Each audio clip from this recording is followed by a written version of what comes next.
Aarón el Sodero. Un relato de Oscar Brown. Página 2. De pie ante la Torá, sentí un pequeño temblor, una sensación extraña, me alejaba cada vez más. Tenía la vista fija en el Aarón Kodesh, con la mente inundada de recuerdos, cuando de pronto, el gabe de la sinagoga, me pidió que iniciara las oraciones. Kadish a la memoria de mi padre, Abraham Judá Aarón. Había prometido a mi madre que lo haría tanto en la Shiva como en el aniversario de los años posteriores. Cumplir la promesa me resultaba reconfortante, algo como un reencuentro conmigo mismo. Finalizadas las oraciones, me acerqué al rabino, que me miró un poco sorprendido. Su figura con barbas blancas me hizo acordar a mi abuelo en Buenos Aires, que también era rabino, y lo saludé con un apretón de manos. También saludé con una inclinación de cabeza al y salí de la sinagoga. Esta se ubica en el Boulevard Jerusalén de Ramat Gan. Por ella caminé hasta llegar a la calle Ubiel, cruzando antes un pequeño parquecito que bordea la sinagoga.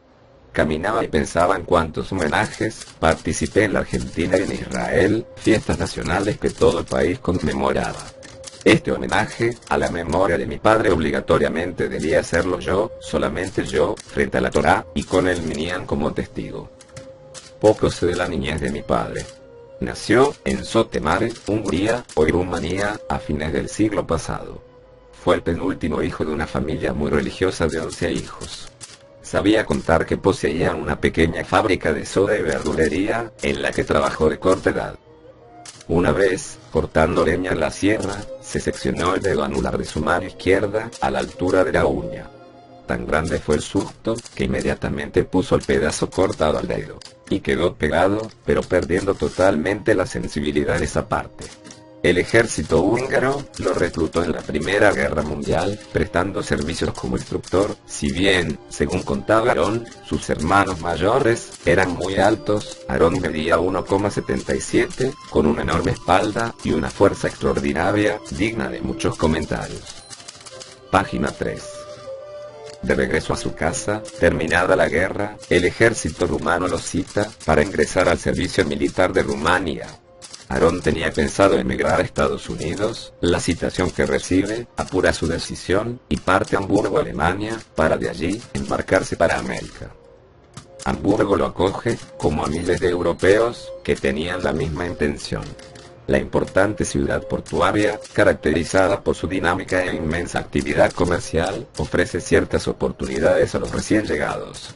Entre ellas, el cambio de dólares. Abraham Judá se dedica a ello, percibiendo algunas ganancias que lo entusiasman y le demoran la partida. Un día los diarios vociferan la noticia que los Estados Unidos cerró las puertas a la inmigración.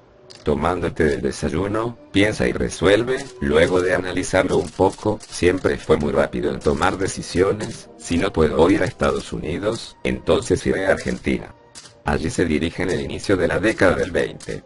La cubierta del barco reúne decenas de jóvenes que sueñan con el mismo objetivo, hacer la América.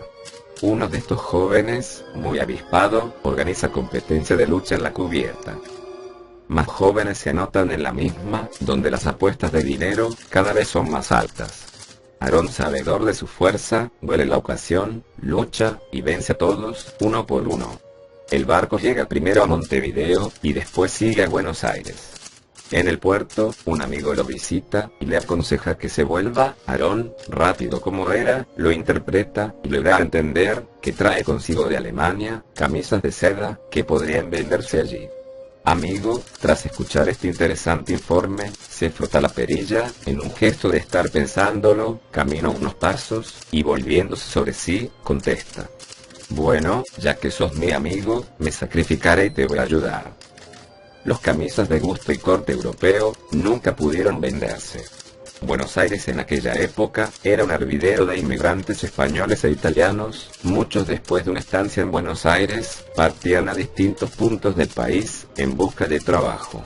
Aarón lo encuentra en los muelles del frigorífico Suif de La Plata en Berisso. Su labor consistía en la carga y descarga de reses en las bodegas de los barcos. El pago era de destajo tanto por res. Aarón hacía hasta 2 turnos por día. Cuando venía el tiempo de las cosechas, una ola de inmigrantes se dirigía al campo para trabajar en él. Aarón supo hacerlo varias veces. Cerca del frigorífico Swift de Berisso, había un restaurante de un señor judío que oficiaba de cocinero. Allí concurrían aquellos obreros judíos que estaban en el lugar. El dueño era un señor polaco, de nombre Samuel, alto y delgado, de gafas gruesas. Samuel fue prisionero de guerra en Siberia, pasó después a China, y de allí vino a la Argentina. Página 4. Un día, un parroquiano le manifiesta a Samuel que el frigorífico Swift abre una planta en el sur de Rosario, en la costa del río Paraná, y que sería muy interesante, económicamente hablando, instalar en las inmediaciones una fábrica de soda. A don Samuel le brillan los ojos a medida que avanza su interlocutor con las ideas. Ambos dominan un yiddish bien galiciano. En un momento de la conversación, Samuel recuerda que entre sus clientes habituales se encuentra Aarón, un judío húngaro que entiende de fabricación de soda, muy buena persona y muy trabajadora. A los pocos días citan a Aarón en el restaurante de Samuel, sentado frente a una de sus mesas, papel y lápiz en mano. Se suceden optimistas los cálculos de futuras ganancias, inversión primaria, organización, fechas y demás pormenores. Nadie preguntó a nadie si conoce el lugar. Salarillo, así se lo llamaba el barrio, cuyo verdadero nombre era Roque Sáenz Peña. Se le decía Salarillo por estar circunvalado por el arroyo de su mismo nombre. Sus calles, a excepción de Lucero, estaban sin pavimentar. Lindando con Salarillo, ya fuera de los límites de Rosario, se encuentran Pueblo Nuevo, Villa Diego y Villa Gobernador Gálvez. Página 5.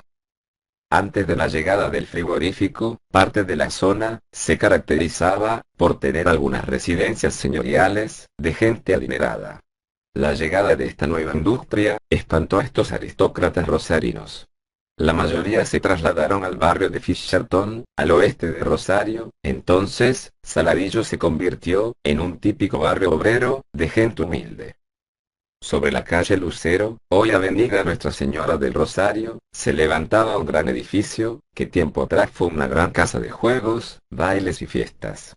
En la parte alta había un cine, y abajo, en uno de los sótanos, los tres empresarios del relato decidieron instalar la nueva fábrica de soda en el año 1925. Los comienzos fueron tan duros, que el tercer socio abandonó a los pocos días. Quedaron entonces Samuel, que se ocupaba, en una simple máquina, en la fabricación de soda, y Aarón, en la distribución de la mercadería, a carro y caballo. Trabajaron de 2 o 14 horas por día, esperando ver algún día aquellas ganancias estimadas en Berisso, y que tardaban en llegar. Cuentan los vecinos, que un día, Aarón descubrió que 3 muchachones estaban robando el forraje de su caballo. Se acercó a recriminarlos, y fue atacado. Respondió al ataque, dejando a los 3 tirados en el suelo. Un chico en ese entonces y que más tarde fuera un conocido corredor de autos, dijo que presenció el suceso, y que según lo que vio, Aarón tiró 3 trompadas, no más, para derribar a aquellos grandulones. Los días difíciles no cesaban. Cierta vez, Aarón encontró a Samuel, sentado en el suelo, y con las manos a la cabeza. ¿Qué pasó, Samuel?, preguntó Aarón. ¿Por qué estás así? ¿Acaso estás enfermo? Pero vos no los ves, dijo Samuel. Miró al lado de la máquina. Aarón no lo podía creer, habían reventado todos los sifones. También él se puso las manos a la cabeza, para tratar después de morderse el dedo índice. Página 6. No alcanzó a llevarse el índice a la boca, cuando observó un efecto raro en la luz que ingresaba del umbral. 2 personas paradas en la puerta, saludaban y pedían permiso para entrar. Uno de ellos estaba muy bien vestido, traje y corbata, el otro vestía uniforme de chofer.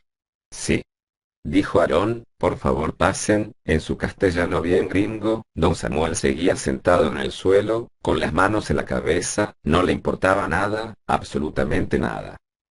Aarón trató de disimular un poco ese desorden, cuando el señor bien vestido lo interrumpió con una sonrisa. Esta es mi tarjeta, dijo. Soy gerente de las cervecerías de Rosario. Placer de conocerlos. Vine a conversar con ustedes, para ofrecerles la concesión de nuestros productos, en esta zona de la ciudad. Sé que el mayor capital de ustedes es vuestra firme y tenaz contracción al trabajo. Para mí, Con eso me basta. Si aceptan, continuó hablando, mañana recibirán un camión completo con cajones de cerveza y barriles, lo pagarán después que lo hayan vendido. Aarón quiso apurarse en expresar la aceptación, pero la emoción lo presionaba, y no lo dejaba hablar. Samuel, todavía en el suelo, trataba de entender, se levantó de un salto, preguntando a Aarón en yiddish. Bosut, ¿qué dice? ¿Qué dice? Aarón le hizo un gesto con la mano, como diciendo que espere, y por fin pudo hablar para expresar la conformidad, y agradecer el ofrecimiento, invitando a los visitantes a tomar café. El gerente, muy delicadamente, prefirió ganar tiempo, y llenar los formularios de rigor, que fueron completados por el chofer al tiempo que celebraban una alegre charla. Atrás quedaban los sifones rotos. Mazaltov. La mañana del día siguiente se presentaba fresca y un poco húmeda, el sol se negaba a aparecer en esa hora tan temprana, y la calle estaba prácticamente vacía de gente, solo unos ruidos rompían la monotonía del silencio, eran los golpes de los cajones que caían en el piso del carro, que Aarón estaba cargando esta vez. Sonaba la música, quizás un freilaje un poco rústico, no importa, lo principal era, que esos ruidos formaban parte de esa alegría. Todo estaba preparado para el reparto, que comenzaba por los restaurantes de la avenida Lucero, la mayoría griegos, para continuar después, a los distintos almacenes de la zona. Página 7. Así transcurrieron los días y meses, el pálido nuevo color de la suerte, inspiraba cada vez más fuerte, el espíritu emprendedor de Aarón, a nuevas iniciativas, nunca se rindió al conformismo, tampoco lo haría ahora. Al final de meditarlo, y estudiar las distintas alternativas, lo decidió, junto con las otras cervezas, agregarían otros productos, fabricarían bebidas gaseosas, llamadas chinchibirra, en su momento, con extractos de granadina y frutilla, distribución de vinos, licores y productos en general de interés en el ramo. Había que empezar por un lugar más grande y más cómodo, que ese húmedo sótano. Así fue que optaron por mudarse a una finca, de 1300 metros cuadrados, en la avenida Diana, y Pasaje Azul, compraron 2 viejos Ford T, de aquellos que para ponerlos en marcha, había que darles manija. La financiación del emprendimiento, fue financiado, a través de un banco de Rosario. Cuentan las anécdotas, que cuando Samuel fue a rendir su examen de chofer, el examinador, una vez sentados en el asiento del camión, con el motor en marcha, preguntó a Samuel, ¿qué es lo primero que se debe hacer? Samuel contestó. Cerró la puerta, y pasando unos segundos dijo, también usted, cierre la suya. Las cosas andaban mejor, no fáciles ni livianas, pero mejor. Las notas de drama y salvamento, como en las películas. A veces aparecían los días de lluvia. La avenida Diana, como casi todas las calles de la zona, eran de tierra, bastaba un día de lluvia, para que se formara un barro impresionante. Los camioneros debían conducir con mucha habilidad para no quedar empantanados, no siempre lo lograban, a veces alguno quedaba empacado en la huella, había entonces que rellenar el hoyo que hacía la rueda empacada, con ramas secas, y empujar el camión. Más de una vez, cuando no había aquellas ramas, ni la gente podía sacar el camión empujándolo, Aarón apoyaba a su poderoso hombro al costado de la rueda empacada, y levantaba el costado del camión, como si fuera un cricket. Página 8. Los dirigentes comunitarios de la colectividad judía de Rosario en aquella época, contrataron a un rabino húngaro, para que atendiera los menesteres religiosos, de un grupo de judíos devotos. El rabino contratado, resultó ser pariente lejano de Aarón, quien se puso muy contento al enterarse, por fin un pariente, aunque sea lejano, un pariente. Lo iré a visitar, dijo. Quizás el domingo a la tarde, después del reparto matutino. Llegó el domingo, y Aarón se puso las mejores ropas, repasó el lustre de sus zapatos, y condujo el camión hacia el centro de la ciudad. Llegó a la calle 9 de Julio y allí estacionó el camión, caminó hasta la dirección indicada, penetró en un largo pasillo, hasta que llegó a una puerta de metal de color verde oscura, golpeó con los nudillos, unos segundos más tarde, una voz femenina preguntaba, ¿quién es?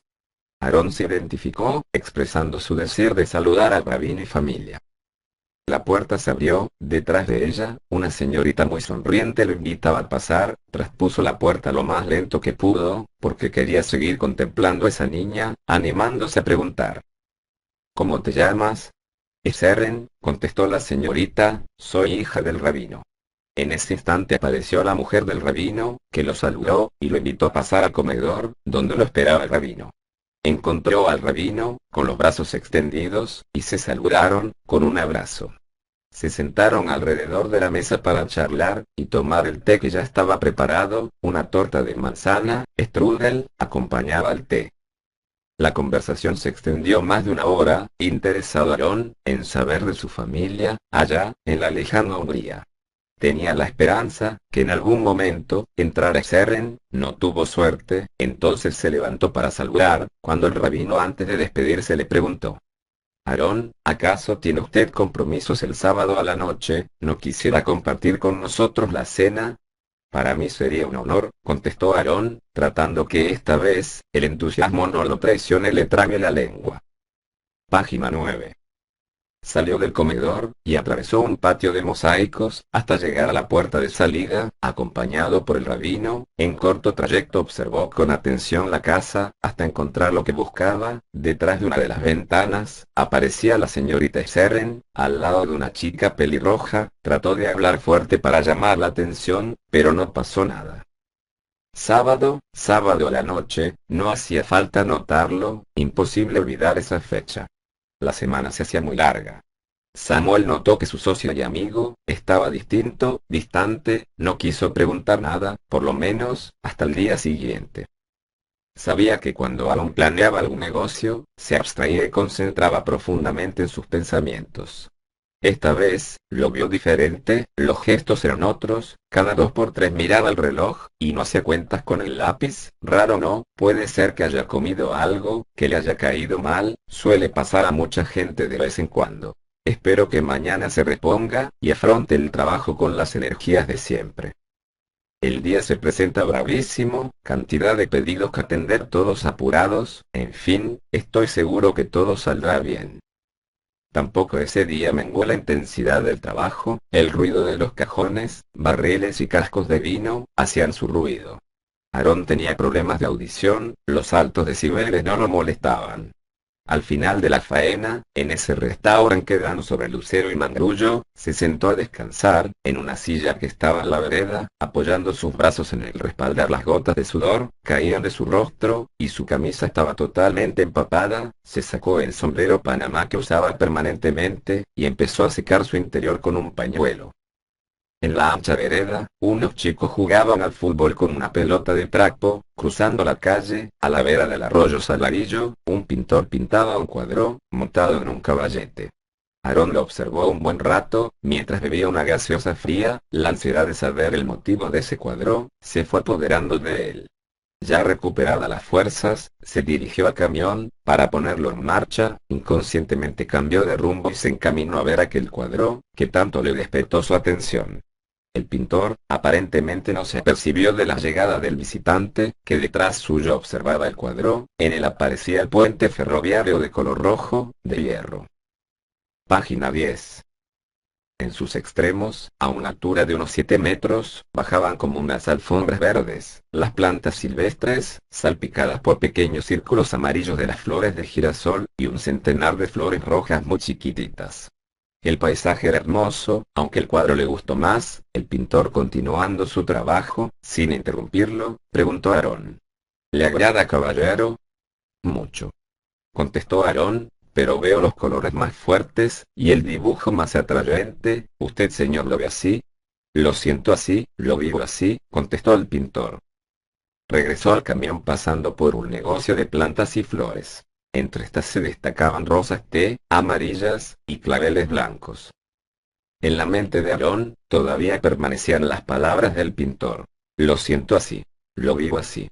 Su imaginación entonces comenzó a dibujar el rostro de Susana, su sonrisa, en medio de las rosas té. Entonces el zumbido de una abeja lo distrajo, el bicho revoloteó un poco, y se posó sobre una rosa, para robarle la dulzura de su néctar.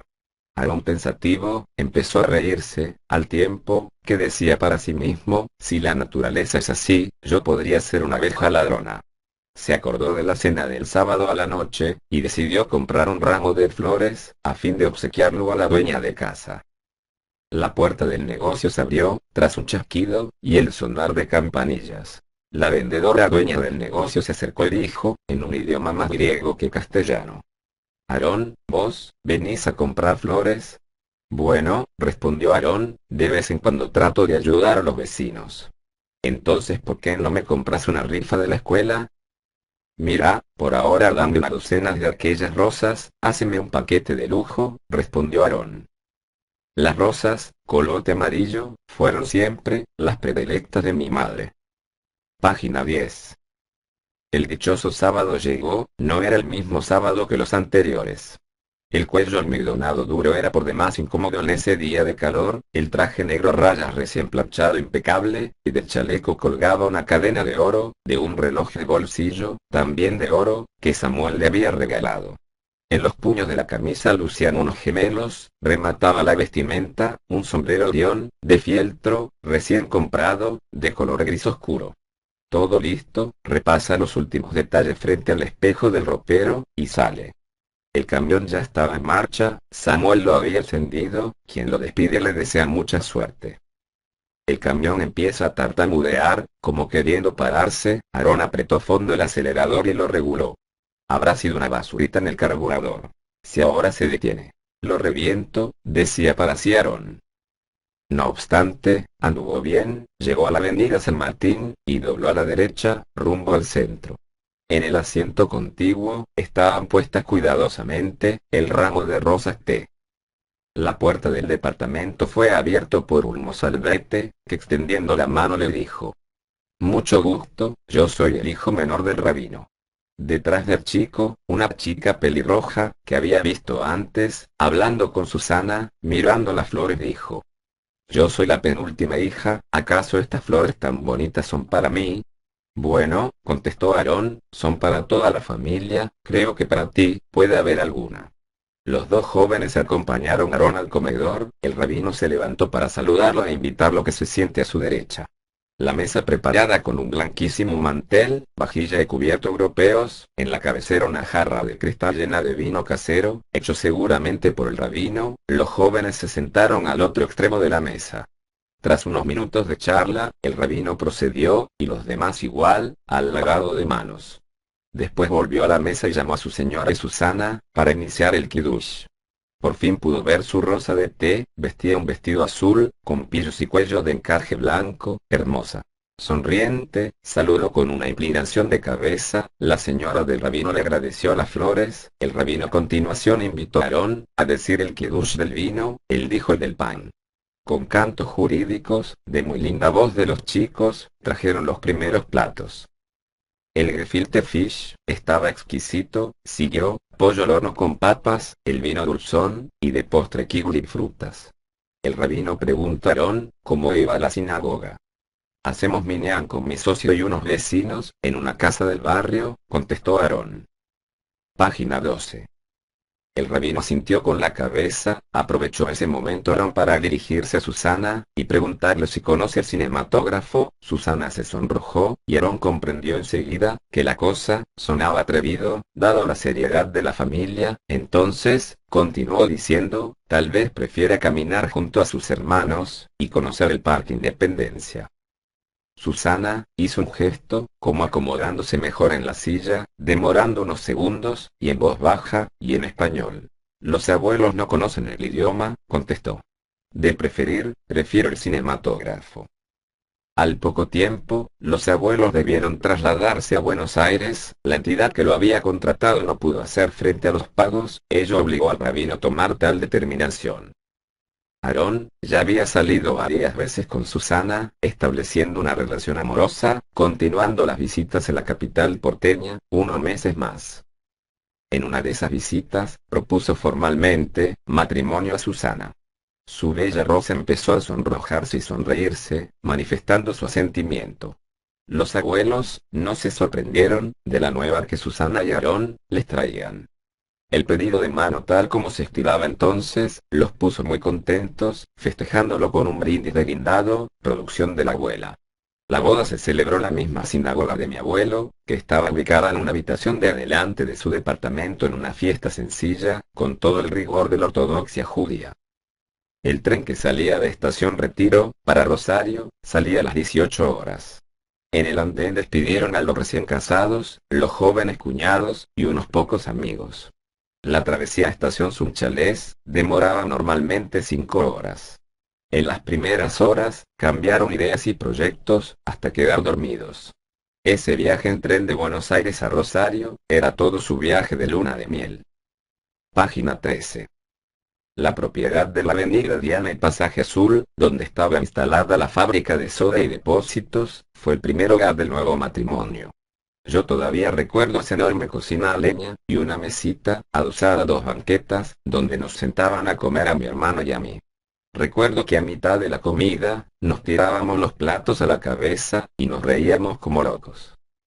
Tuvieron 4 hijos, la primera Ana, falleció al poco tiempo de nacer, mi hermano Javier, que en paz descanse.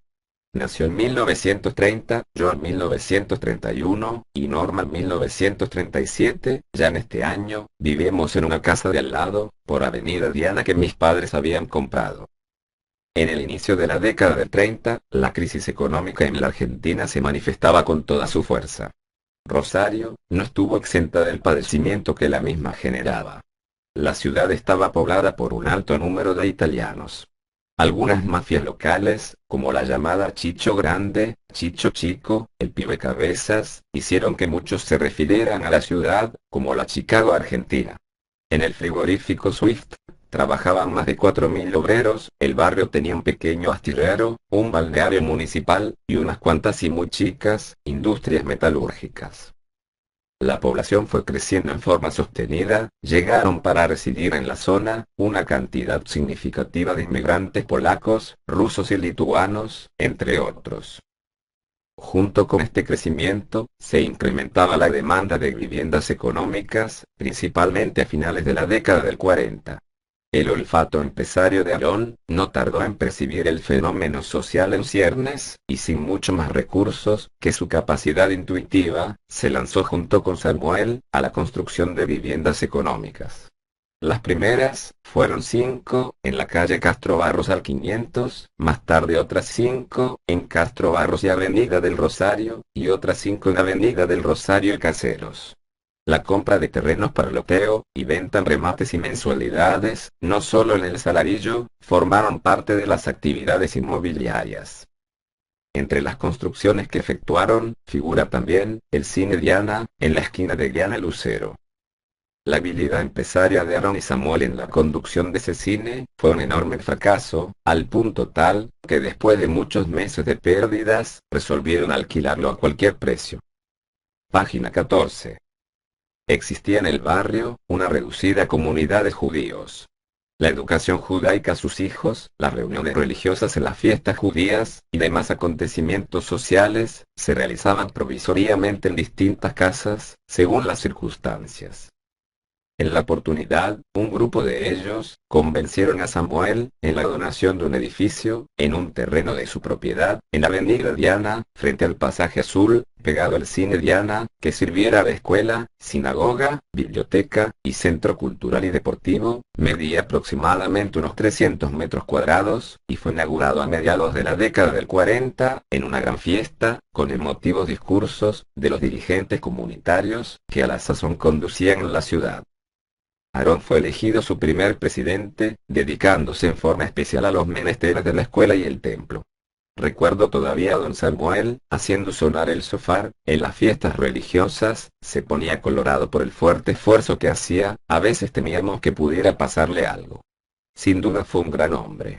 Nunca pude comprender la soledad en que vivía, soltero, apasionado lector de libros y diarios en yiddish. Los últimos años de su vida, lo encontraron casi ciego. La década del 40 fue escenario de cambios históricamente trascendentes en el mundo. Finalizaba la Segunda Guerra Mundial, con la derrota del nazismo. Declaración de un Estado judío con el nombre de Israel. Surge en la Argentina, posterior a una revolución militar, la figura de Juan Domingo Perón. En el año 1947, Aarón y familia fueron a vivir a un hermoso chalet, con jardín tipo parque, sobre la avenida Gijón al 400. Sobre aquella fecha, Susana presidía la UISO de Saladillo, y resolvió realizar a beneficio de esta, en su nueva residencia, una cena para 400 comensales. Para tal evento, se habían colocado mesas en el parque jardín, luces, decorados especiales, mozos, y todos los preparativos que hubieran sido necesarios. La fiesta comenzó en música grabada, cuando de pronto, irrumpió una tormenta, con un aguacero, que obligaron a casi todos a entrar dentro del chalet. Página 15. En ese instante, lo recuerdo como si fuera hoy, un señor relativamente joven, con el rostro hinchado por la tensión, me pidió el micrófono, y gritando a viva voz dijo: por favor, atención. Las Naciones Unidas acaban de votar la partición de Palestina, señores, tendremos un Estado judío.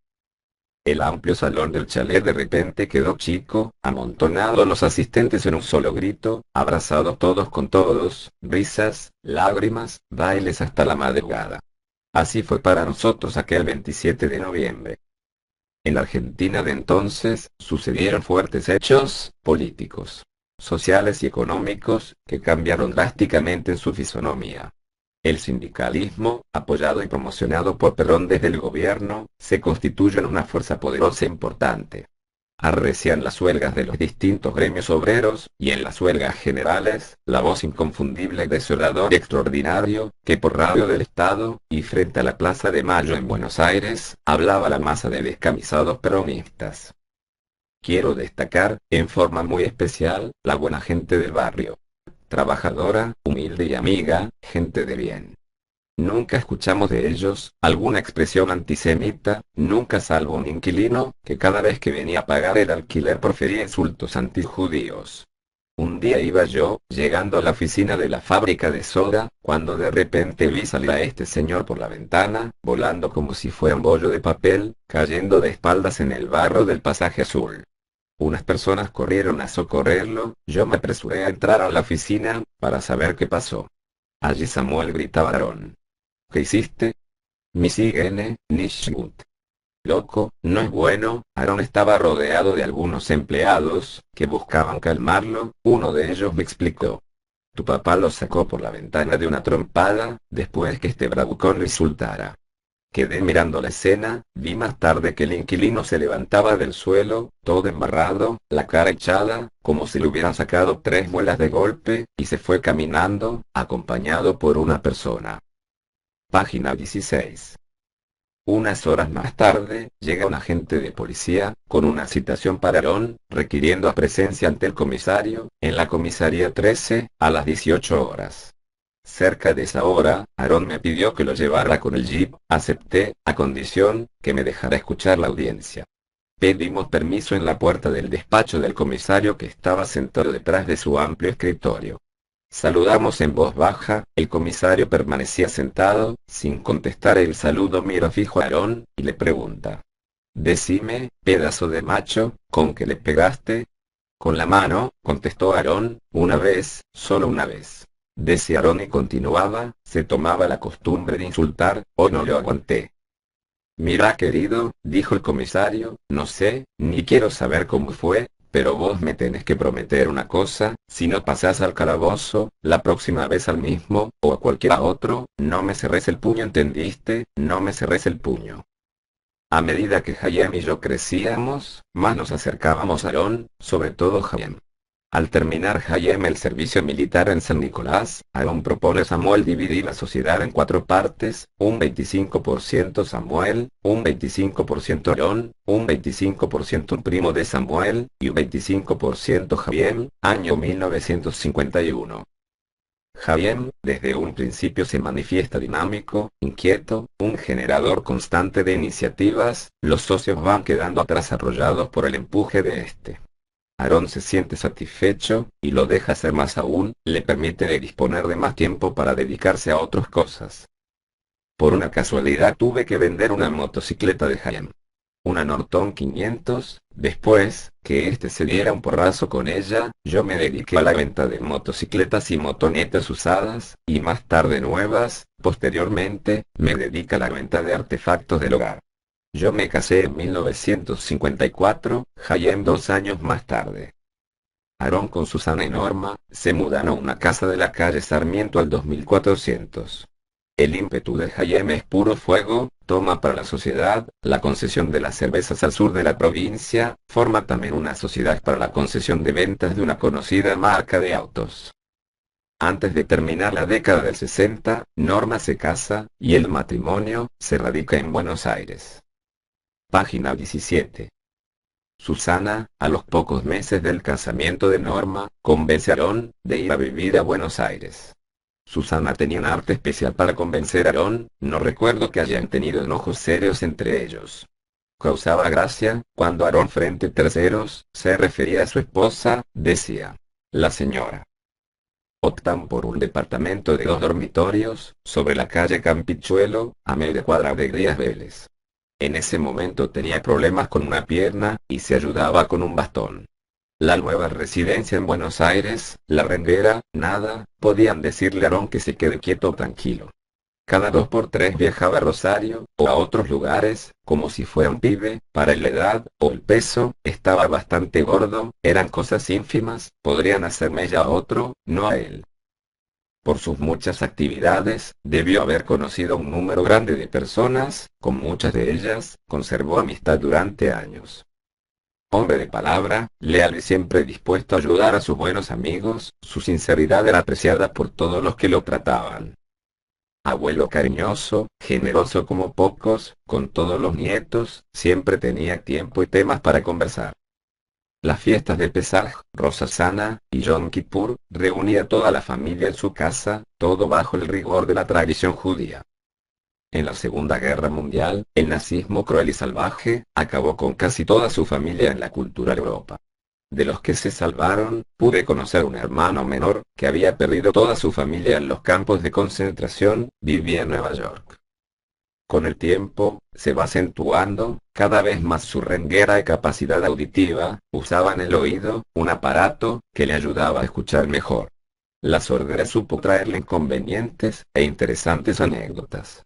En cierta ocasión, lee, en un diario matutino de Buenos Aires, el remate público, de una cantidad de flejes de metal, que fueron usados creo, para atar las parvas de algodón. La noticia, despierta el interés de Aarón, y allí se dirige. Página 18. Dicho remate se efectuaba en el puerto de Buenos Aires, Aarón ubicado entre los postores, entusiasmado por el precio, puja por ganar la compra del lote, y lo consigue. El rematador llama a Aarón a abonar el 10% de comisión, que es el estilo, y firmar los formularios correspondientes, cuando, Aarón sorpresivamente observa, que se había equivocado, ese no era el remate de flejes, era otro. Vuelve a leer el papel, y efectivamente, se confirma la primera lectura. Entonces, se encoge humildemente de hombros y explica su confusión, pidiendo disculpas y lamentándose, indicando con su mano el oído, como causante del error. Un poco molesto el rematador, aunque no muy sorprendido, pide a Aarón que acepte, lo que va a decir al público. Señores, hacemos el remate de nuevo, porque el supuesto ganador no tiene dinero para la seña.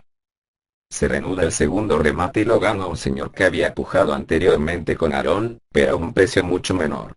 Fue entonces, cuando Aarón, que estaba a su lado, le dijo: la verdad, caballero, que usted compra estos flejes, a un precio, muy inferior al que usted pujó en el remate anterior, y esto se debe, siguió diciendo, a que yo me arrepentí, me imagino que alguna comisión me merezco.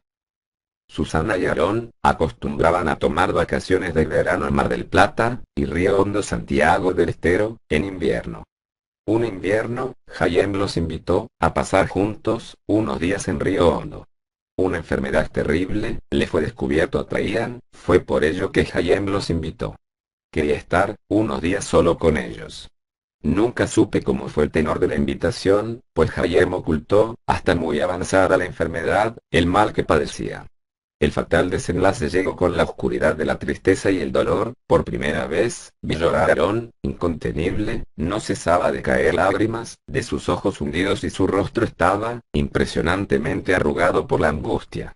El hombre de acero, era un niño que imploraba al cielo. Frente a la fresca sepultura, la espalda doblada, al lado de Susana, con la vista fija y los puños cerrados, escuchó, todos escuchamos, la voz de Susana, decir: Javier. Javier. Los meses posteriores no fueron los mismos. Página 19. Mi hija Graciela, casada y con una nena, Shiri, vivía en Israel. Mi hijo Víctor se había anotado para seguir una carrera universitaria en Israel. Norma y toda su familia emigraron a Israel en agosto del 78. La Argentina de entonces presentaba un cuadro por demás preocupante. Gobernaba un gobierno militar, y se denunciaban permanentemente la desaparición de muchísimos jóvenes, en su mayoría estudiantes. Si nuestros hijos están en Israel, nosotros también decidimos con Mari, mi señora, hablaré con Aarón y Susana, porque quiero que ellos también vayan. Aarón y Susana lo comprendieron perfectamente, pero primero, que yo y Mari, empezáramos a adaptarnos, para ellos recién venir. Hasta tanto, Aarón fue organizando sus cosas, vendiendo sus bienes, y prepararse para partir. Conocían Israel, por un viaje realizado unos años antes, donde saludaron a una sobrina de Aarón que vivía en Bnei Brak. Israel lo sentían, y les gustaba la idea de estar reunidos con Norma y su familia, lo mismo conmigo, y los míos, los alentaba. De una cosa estaba seguro Aarón, para él ya no habría retorno a la Argentina. La tensión social imperaba en la Argentina. A finales de la década del 70 una recesión muy dura castigaba muy fuerte en el seno de la sociedad. Los militares continuaban en el gobierno, las relaciones con Chile estaban al rojo vivo, por cuestiones de fronteras, al punto tal, que en diciembre del 79, llegaba a la Argentina, y Chile un enviado papal, para mediar, y contribuir a la solución del conflicto. A media cuadra, sobre la calle Díaz Vélez se encontraba el Parque Centenario. Aarón, si el tiempo se lo permitía, bien temprano a la mañana, tomaba su bastón y salía a pasear por ese hermoso parque. En el ínterin compraba el diario, y después de caminar un poco, se sentaba en uno de los bancos frente a los juegos infantiles. De vez en cuando, algunas personas mayores, todos jubilados, se acercaban al lugar para conversar, y armar entonces, una típica charla de problemas jubilatorios, carestía de la vida y salud. Página 20. Algunos lunes, los temas intentaban versar sobre fútbol, pero Aarón de esto no entendía nada. Entonces, los ocasionales amigos hablaban de política. Lo bueno de este tema, sabía comentar Aarón, es que todos discutían, pero nadie estaba de acuerdo con nadie, y lo peor, que muy pocos se entienden algo. El Parque Centenario, permanentemente bien cuidado, poseía jardines y árboles, que en los días estivales, hacían las delicias de los vecinos. Sabía ver a muchos jóvenes que hacían trekking por sus veredas. Los días domingos, o de fiesta, una banda musical sabía amenizar aquellas tardes de sol radiante. A Aarón le encantaba todo ese ambiente, sabía respirar hondo ese aire fresco y puro, y mirar a la distancia como queriendo retratar la belleza de ese cuadro. Regresaba al departamento, deteniéndose a comprar frutas, en un negocio que estaba por la calle Campichuelo. Buenos días, don Aarón, fíjese qué lindas manzanas tengo hoy, decía el frutero. Ya veo, contestaba Aarón, también veo el precio, me imagino que para mí será un poco menos. Las chanzas daban lugar a hacer unas bromas, que sabía provocar la risa de los dos. Unos pocos parientes, despidieron a Aarón y Susana en el aeropuerto. Un cuñado mío viajó a Buenos Aires para ayudarlos en los embalajes y trámites. Era marzo de 1979, en ese entonces Aarón tenía 80 años, su figura presentaba al anciano, con la espalda un tanto encorvada, y su brazo derecho apoyado a su infaltable bastón. El largo viaje con escala en Europa, no pareció cansarlos mucho, tenían experiencia en estos tipos de viaje, dominaban el yiddish, húngaro, español y Susana perfectamente el alemán.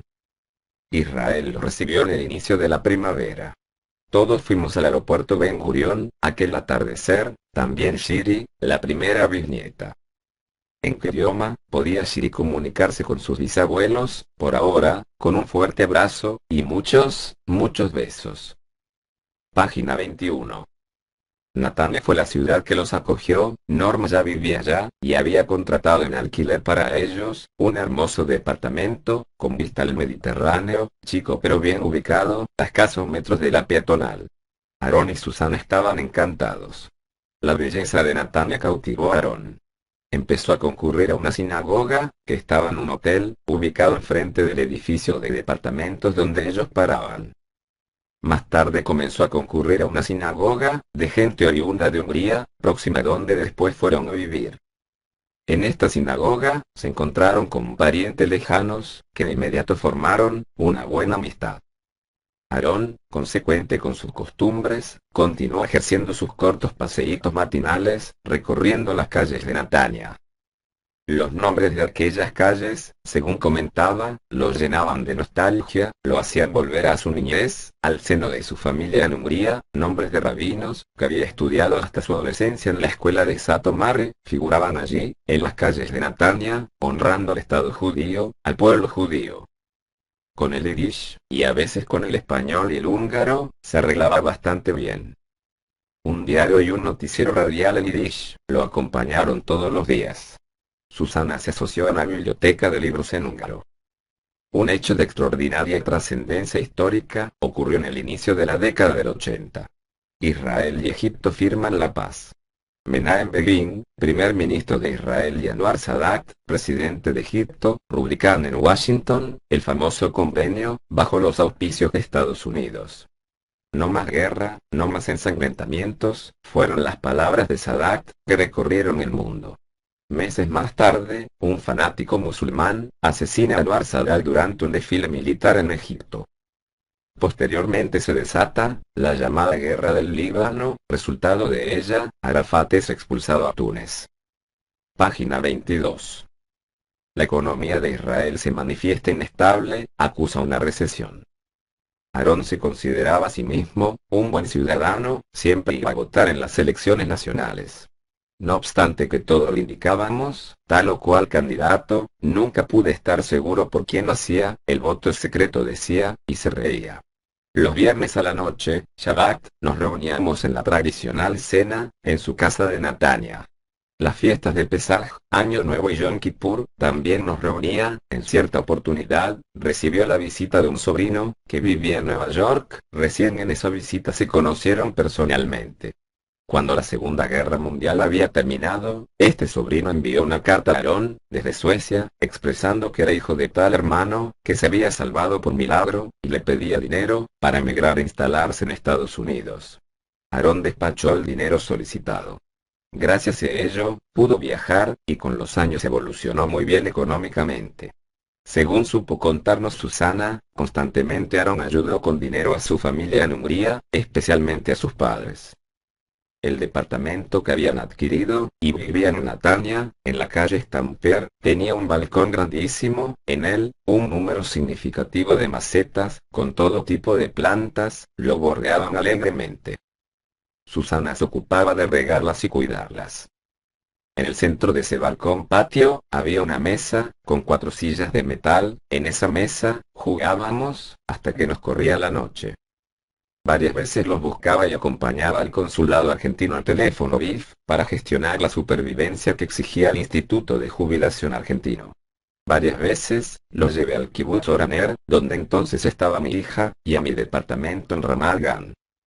Los nietos los visitaban permanentemente, incluso Koki, el hijo mayor, varón de Jaiem, cuando estuvo un mes en Israel. Quería entrañablemente a todos por igual. Las 4 bisnietas hasta ese momento, también tomaba un lugar privilegiado en su corazón. Página 23. Así el tiempo pasaba, y poco a poco, dejaba sus huellas en su cuerpo de anciano, poco a poco dejaba sus marcas, en esos músculos que otrora fueran de acero. Próximo a los 90, la vejez lo estaba consumiendo, como el viento consume las rocas en el tiempo. Un grano maligno, le fue detectado en el labio inferior, y fue operado. La enfermedad siguió avanzando, y unos años después fallece en el Hospital Laniado de Natania. El 17 de noviembre de 1987, recibe sepultura, en el cementerio de Shikun Baktikin, de Natania. Quise que este documento fuera otro testimonio de su vida. De ese hombre, tan querido por nosotros, sus parientes cercanos, como sus fieles amigos. Nadie me pidió que lo hiciera, la idea brotó en mí, por el deseo de combatir la indiferencia y el olvido. Escrito Oscar Brown, concluido el 21 de noviembre del 2002.